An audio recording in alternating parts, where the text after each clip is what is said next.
باب خیار الشرط، یہ باب ہے خیار شرط کے بیان میں۔ خیار کی شرط کی طرف اضافت، یہ حکم کی اپنے سبب کی طرف اضافت ہے، یعنی خیار یثبت بالشرط، ایسا خیار کہ جو ثابت ہوتا ہے شرط کی وجہ سے۔ خیار الشرط جائز، خیار شرط جائز ہے فی البیع، بیع کے اندر، للبائع والمشتری، بائع اور مشتری کے لیے، وَلَهُمَ الْخِيَارُ، اور ان کے لیے اختیار ہے، ثلاثۃ ایام فما دونہا، 3 دن یا اس سے کم، ولا یجوز، اور جائز نہیں ہے، اکثر من ذالک، اس سے زیادہ، عند ابی حنیفہ رحمہ اللہ تعالی، امام صاحب کے نزدیک، وقال ابو یوسف و محمد رحمہم اللہ، صاحبین فرماتے ہیں یجوز، جائز ہے، اذا سما مدتا معلومتا، جبکہ تذکرہ کرے معلوم مدت کا۔ بیع کے اندر بائع اور مشتری دونوں کو خیار ہوتا ہے، اس کو خیار شرط کہتے ہیں، یعنی اگر بیع پسند نہ آئے تو پھر اس کو فسخ بھی کر سکتے ہیں، یہ خیار دونوں کو حاصل ہو سکتا ہے، اور 3 دن یا اس سے کم کا ہو سکتا ہے، 3 دن سے زائد کا نہیں ہو سکتا، یہ تفصیل امام صاحب کے نزدیک ہے، جبکہ صاحبین فرماتے ہیں اگر مدت مقرر کر دی جائے 2 مہینے 3 مہینے تو پھر خیار شرط 3 دن سے زائد کا بھی جائز ہے۔ خیار شرط بائع میں، بائع اور مشتری دونوں کے لیے جائز ہے، یعنی دونوں اپنے لیے یہ شرط رکھ سکتے ہیں کہ اگر ہمیں بیع پسند نہ آئی تو ہم فسخ کر دیں گے، ایک دوسرے کو چیزیں واپس کر دیں گے، اور یہ خیار 3 دن یا اس سے کم کا ہو سکتا ہے، اس سے زائد کا نہیں ہو سکتا، یہ تفصیل امام صاحب کے نزدیک ہے، جبکہ صاحبین فرماتے ہیں 3 دن سے زائد کا بھی اگر مدت متعین ہو جائے 2 مہینے یا 3 مہینے تو پھر جائز ہے۔ وخیار البائع، اور بائع کا خیار، یمنع، منع کرتا ہے، خروج المبیع من ملکہ، مبیع کے نکلنے کو اس کی ملکیت سے، فإن قبضہ المشتری، پس اگر اس پر قبضہ کر لیا مشتری نے، فہلک بیدہ، پس وہ ہلاک ہو گئی اس کے قبضہ میں، فی مدت الخیار، خیار کی مدت میں، ضمینہ بالقیمت، تو اس کا ضامن ہوگا قیمت کے ساتھ۔ وخیار المشتری، اور مشتری کا خیار، لا یمنع،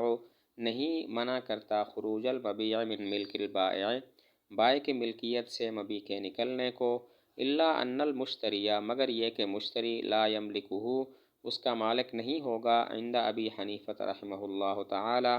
امام صاحب کے نزدیک، وقال ابو یوسف و محمد رحمہم اللہ،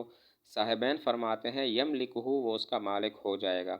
فإن ہلک بیدہ، پس اگر وہ ہلاک ہو جائے اس کے قبضہ میں، ہلاک بالثمن، تو ہلاک ہوگا ثمن کے بدلے میں، وکذالک ان دخلہ عیب، اور اسی طرح حال ہے اگر اس میں داخل ہو جائے عیب۔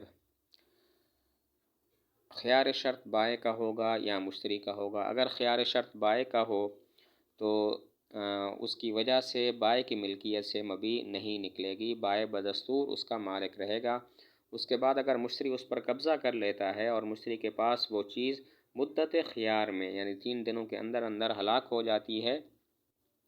تو مشتری قیمت کے ساتھ اس کا ضامن ہوگا، یعنی جو بازار میں ریٹ ہے، ثمن کے ساتھ ضامن نہیں ہوگا، اس پر ثمن لازم نہیں ہوں گے جو طے ہوئے تھے، بلکہ قیمت اس کی لازم ہو جائے گی۔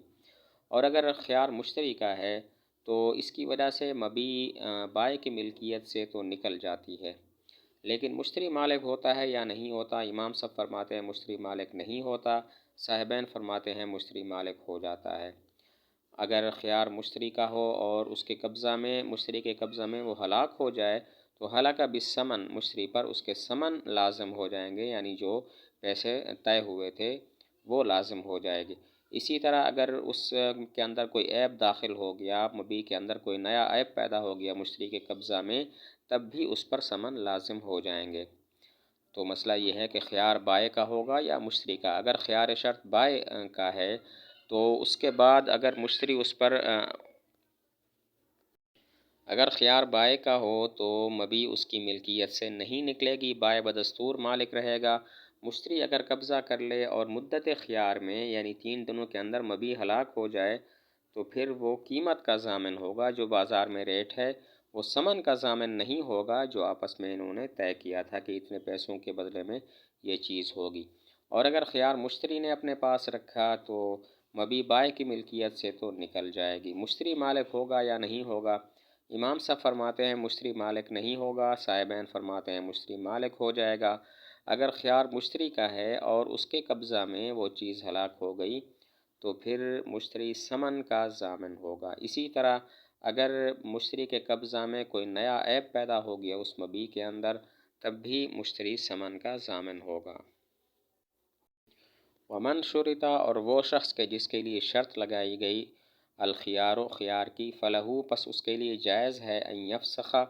کہ فسخ کر دے، فی مدت الخیار خیار کی مدت میں، ولہو ان یجیزہ اور اس کے لیے جائز ہے کہ اس کو جائز قرار دے۔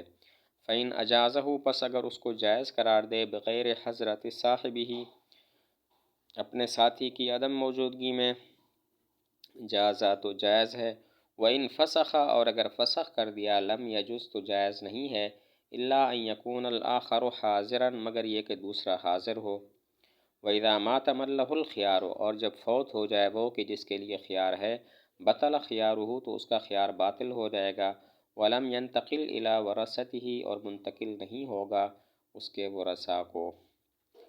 جس کو خیار شرط حاصل ہے وہ مدت خیار میں 3 دنوں کے اندر اندر بیع کو فسخ بھی کر سکتا ہے، جائز بھی قرار دے سکتا ہے، یعنی نافذ بھی کر سکتا ہے۔ اگر نافذ کرتا ہے اور دوسرا ساتھی موجود نہیں ہے تب تو ٹھیک ہے، لیکن اگر فسخ کرتا ہے تو پھر دوسرے ساتھی کی موجودگی ضروری ہے۔ اگر وہ نہیں ہے تو پھر فسخ جائز نہیں ہوگا۔ جس کے لیے خیار شرط ہے وہ مدت خیار میں بیع کو فسخ بھی کر سکتا ہے اور بیع کو نافذ بھی کر سکتا ہے۔ نافذ دوسرے کی عدم موجودگی میں کرے تو ٹھیک ہے، لیکن اگر فسخ دوسرے کی عدم موجودگی میں کرتا ہے تو ٹھیک نہیں ہے، دوسرے کی موجودگی ضروری ہے۔ وَإِذَا مَاتَ جس کو خیار شرط حاصل ہے وہ فوت ہو گیا تو اس کا خیار باطل ہو جائے گا، اس کو ورثاء کو یہ خیار منتقل نہیں ہوگا۔ جس نے خیار شرط اپنے پاس رکھا تھا اور پھر وہ فوت ہو گیا تو اس کا خیار باطل ہو جائے گا اور اس کے ورثاء کو یہ خیار منتقل نہیں ہوگا۔ ومن باع اور جس نے بیچا عبداً غلام کو، علی انہ خباز اس شرط کے ساتھ کہ وہ روٹی پکانے والا ہے، او کاتب یا کاتب ہے، فوجدہ پس اس نے اس کو پایا، بخلاف ذالک اس کے خلاف، فالمشتری بالخیار تو مشتری خیار کے ساتھ ہے، ان شاء اگر چاہے، اخذہ بجمیع الثمن اس کو لے لے پورے ثمن کے ساتھ، وان شاء اور اگر چاہے، ترکہ اس کو چھوڑ دے۔ غلام اس شرط کے ساتھ خریدا کہ وہ روٹی پکانے والا ہے یا پھر کاتب ہے، لیکن بعد میں پتہ چلا وہ روٹی نہیں پکا سکتا اور نہیں وہ کاتب ہے، تو مشتری کو 2 اختیار ہیں، نمبر 1 پورے پیسے دے کر وہ غلام لے لے، اور نمبر 2 اس بیع کو ختم کر دے۔ غلام بیچا یہ کہتے ہوئے کہ یہ خباز یا کاتب ہے، روٹی پکا سکتا ہے یا کاتب ہے، لیکن بعد میں مشتری کو پتہ چلا کچھ بھی نہیں ہے، نہ اس کو روٹی پکانی آتی ہے نہ یہ کاتب ہے، تو مشتری کو 2 اختیار ہوں گے، نمبر 1 پورے پیسوں کے ساتھ یہ غلام لے لے، اور نمبر 2 بالکل چھوڑ دے، بیع کو ختم کر دے۔